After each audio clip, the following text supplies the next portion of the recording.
In this video, we will discuss the first type of trigonometric integral. The first type refers to sine raised to some power times cosine raised to some power. So the first type has three cases. We will deal with the first case. So the first case is when the power of cosine is odd. So we have two problems right here, one red, one in purple. So the red integral, the cosine is raised to the third power, 3 is odd, and then in the purple integral, the cosine is raised to the fifth power, and 5 is odd. Let's take a look at number one. So number one, we have a sine of second power times cosine raised to the third power dx. So the sine we will be using m, the cosine we will be using n. So m is equals to second power, n is equals to the third power. So n is odd, then we will follow this cookbook recipe. So the cookbook recipe is asking me to factor out one cosine. Okay, so let's factor out a cosine. So the way I do this is I write cosine right here. So I draw a big dot and then cosine x. So I just factor out one cosine. And then what about the third power? So since you take one power out, and then the rest will be cosine second power x. And then the sine, we do not touch the sine.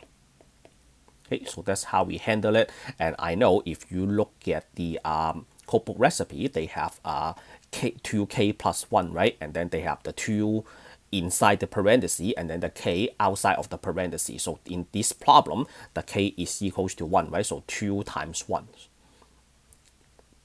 And then times cosine x. And then what else do we do? According to the cookbook recipe, I have to use the trigonometric identity to rewrite the cosine. So we have to rewrite that the cosine square, so this cosine square is equals to 1 minus sine square. So let's do that. So we have to start another line. So we have integral sine square x, and then that the cosine square is 1 minus sine square x, and then times cosine of x dx. And then according to the cookbook recipe, we have to let u equals to sine. So we let u equals to sine. So once we do the du, that equals to cosine, and then the cosine x in the integrand will be cancelled. And then du equals to cosine of x dx. And then we have 1 over cosine x du equals to dx. And then we will replace this dx over there. So after the replacement is done, that is called the change of variable, the cosine x will be cancelled. And then let's continue. We have the integral of u square, and then 1 minus u square, and then 1 over cosine x. Not there yet. We still have a cosine x, and then the dx is 1 over cosine x dx. And then as you can see, the 2 cosine x will be cancelled, and then you only have a simple power rule to handle. So this is the integral u square, right? You distribute minus u to the what power? 2 plus 2 is equals to 4 du, and then simple power rule. So 1/3 u to the third minus 1/5 u to the fifth, and then you put the u back, and then you add the c to it. So that is equals to 1/3 sine x raised to the third power minus 1 over 5 sine of x raised to the fifth power plus c. So this is the final answer to this integral. So for the third power, there are two ways to put this. You can either put it outside of the parenthesis, or you do this. You can do sine to the third x minus 1/5 sine of fifth, sine raised to the fifth power x plus c. So either way is fine. All right, so that is number one. Let's take a look at number two. So number two, we will follow the correct color code. So purple. So number two, we have sine raised to the 7, cosine raised to the 5th. So since the power of cosine is odd, I will follow case 1. So how do we take care of this? So we have factor our cosine first. So when I draw the integral, I will do a big dot and then cosine x dx. So this, I just factor our cosine first. And then what about the leftover? So the leftover, we have a fourth power, right?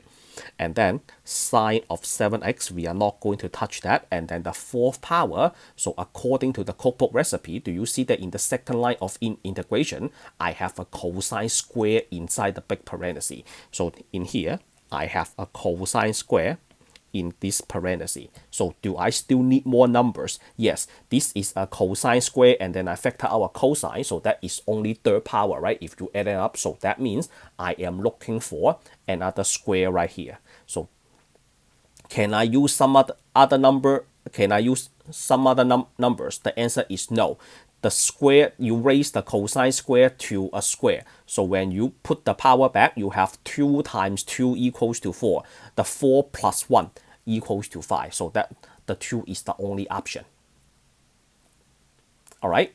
And then according to the cookbook recipe, you have to rewrite the cosine square into 1 minus sine square. So let's do that. So we have integral sine of 7x and then 1 minus sine square x. This is a fundamental identity square, and then times cosine x dx. And then this point you can let u equals to sine of x, and then du equals to cosine x dx.